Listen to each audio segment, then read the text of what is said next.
media audio visual berbasis Sparkle Video Scribe.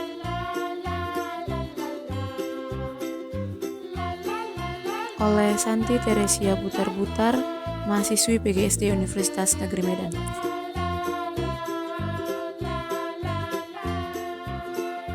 Hai teman-teman, bagaimana kabarnya? Hari ini ayo kita belajar dengan semangat yuks, karena kita akan bahas materi yang menyenangkan. Emang kita bahas materi apa sih? Pengen tahu ya? Yuk fokus biar aku kasih tahu. Hari ini kita akan belajar 2 materi loh, yaitu sistem peredaran darah dan pantun. Yuk kita bahas satu-satu. Apa sih sistem peredaran darah itu?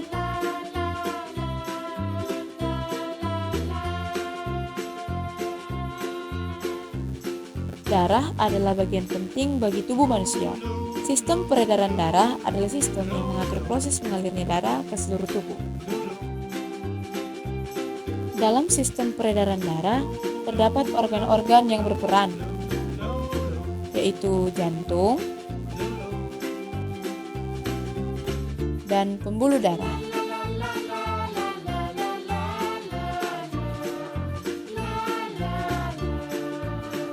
Jantung. Jantung merupakan organ yang berfungsi untuk memompa darah yang mengandung oksigen dan nutrisi ke seluruh tubuh. Nah, jantung juga terbagi menjadi beberapa bagian besar loh, yaitu serambi kanan, serambi kiri, bilik kanan, dan bilik kiri. Jantung bisa kita ibaratkan sebagai sebuah pabrik yang mengelola darah kita. Lalu, darah yang sudah diolah tersebut diapakan ya? Darah tersebut akan disalurkan dong. Untuk lebih jelasnya, ayo kita bahas pembuluh darah. Pembuluh darah. Pembuluh darah adalah organ yang mengalirkan darah dari jantung ke seluruh tubuh. Pembuluh darah bentuknya seperti selang dan fungsinya juga seperti selang yang mengalirkan darah. Pembuluh darah terbagi pula menjadi beberapa jenis, yaitu arteri, kapiler, dan vena.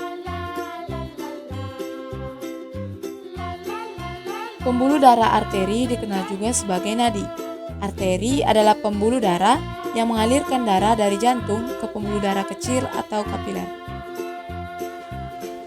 Sementara pembuluh kapiler merupakan pembuluh darah kecil yang tersebar di seluruh tubuh, berfungsi untuk mengalirkan darah ke seluruh bagian tubuh.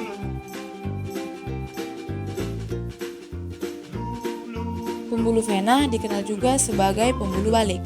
Vena berfungsi untuk mengalirkan kembali darah dari tubuh balik ke jantung. Berarti di dalam tubuh kita, darah mengalir bolak-balik ya? Kira-kira kenapa ya darah harus mondar-mandir? Untuk mengetahuinya, yuk kita kenalan lebih jauh dengan peredaran darah. Jadi, dalam sistem peredaran darah kita, ada 2 peredaran darah, yaitu peredaran darah besar dan peredaran darah kecil. Peredaran darah besar adalah mengalirnya darah dari jantung ke seluruh tubuh, kecuali paru-paru, lalu kembali ke jantung dengan membawa darah bersih yang kaya oksigen dan digunakan dalam proses metabolisme. Dalam peredaran darah besar, darah bersih yang penuh oksigen akan dipompa ke seluruh tubuh agar oksigen tersebar, sehingga proses metabolisme tubuh kita bisa berlangsung.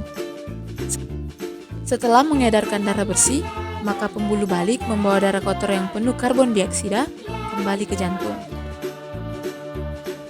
Apa aja sih yang dilewati saat peredaran darah besar berlangsung? Yuk kita lihat. Darah bersih akan mengalir dari bilik kiri jantung, lalu menuju pembuluh jantung. Selanjutnya, darah yang penuh dengan oksigen akan masuk ke arteri dan akan disebarkan. Darah disebarkan ke seluruh tubuh melalui kapiler yang ada di seluruh tubuh. Selanjutnya, dari kapiler, darah kotor dibawa menuju vena. Lalu selanjutnya, darah akan masuk ke pembuluh jantung. Dan kemudian, dari pembuluh jantung, darah masuk ke serambi kanan jantung. Lalu setelah sampai di jantung, darah kotor tersebut diapakan ya? Nah, mari kita lihat di peredaran darah kecil. Peredaran darah kecil adalah peredaran darah dari jantung ke paru-paru dan kembali ke jantung. Dalam peredaran darah kecil, darah kotor yang mengandung karbon dioksida dari jantung dialirkan ke paru-paru, lalu diproses di paru-paru menjadi darah bersih kembali, setelah itu dialirkan kembali ke jantung. Adapun yang akan dilewati, yaitu darah kotor akan dibawa dari bilik kanan jantung menuju pembuluh jantung. Selanjutnya, darah kotor tersebut akan disalurkan ke arteri paru-paru. Lalu dari arteri paru-paru masuk ke paru-paru. Selanjutnya, dari paru-paru, darah yang sudah bersih akan dialirkan ke vena paru-paru. Dari vena paru-paru, darah bersih akan masuk ke pembuluh jantung dan berakhir di serambi kiri jantung. Siklus ini terjadi secara terus-menerus di dalam tubuh kita loh, walau kita tidak dapat melihatnya. Nah, bila digambarkan, sistem peredaran darah kita berbentuk seperti ini. Lalu, bagaimana ya dengan hewan? Apakah sama dengan manusia? Tentu hampir sama, tetapi tetap berbeda ya. Pada hewan terdapat dua peredaran darah, yaitu peredaran darah terbuka dan peredaran darah tertutup.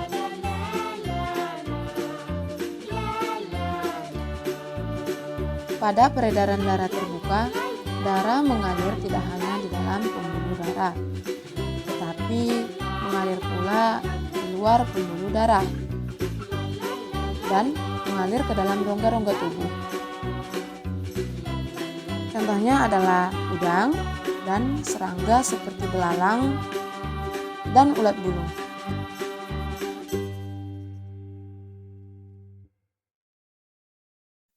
Dalam peredaran darah tertutup, darah mengalir hampir sama dengan manusia.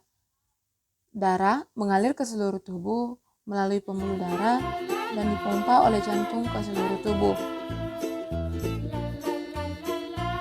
Contohnya adalah binatang seperti anjing, kambing, dan unggas seperti ayam. Dari berbagai penjelasan tadi, kita jadi tahu nih, tubuh kita dirancang dengan sangat sempurna. Oleh sebab itu, kita perlu mengucap syukur atas apa yang telah Tuhan ciptakan.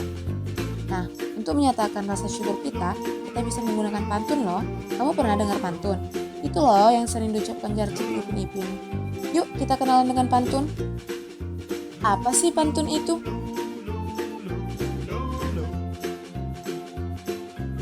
Pantun adalah puisi lama yang memiliki keindahan dari segi bahasa dan kalimat yang terikat oleh aturan. Nah, pantun terdiri dari dua bagian loh. Yuk kita lihat. Ini adalah contoh pantun. Gak berlari di tanah rata, terpleset jatuh tersungkur. Karena Tuhan yang ciptakan kita, maka kita harus bersyukur. Dari pantun ini kita bisa lihat dua bagian pantun, yaitu sampiran dan isi.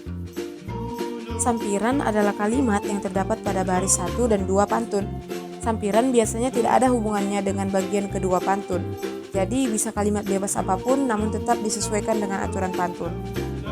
Sementara isi adalah kalimat yang terdapat pada baris ketiga dan keempat pantun. Isi biasanya berisi maksud ataupun tujuan pantun.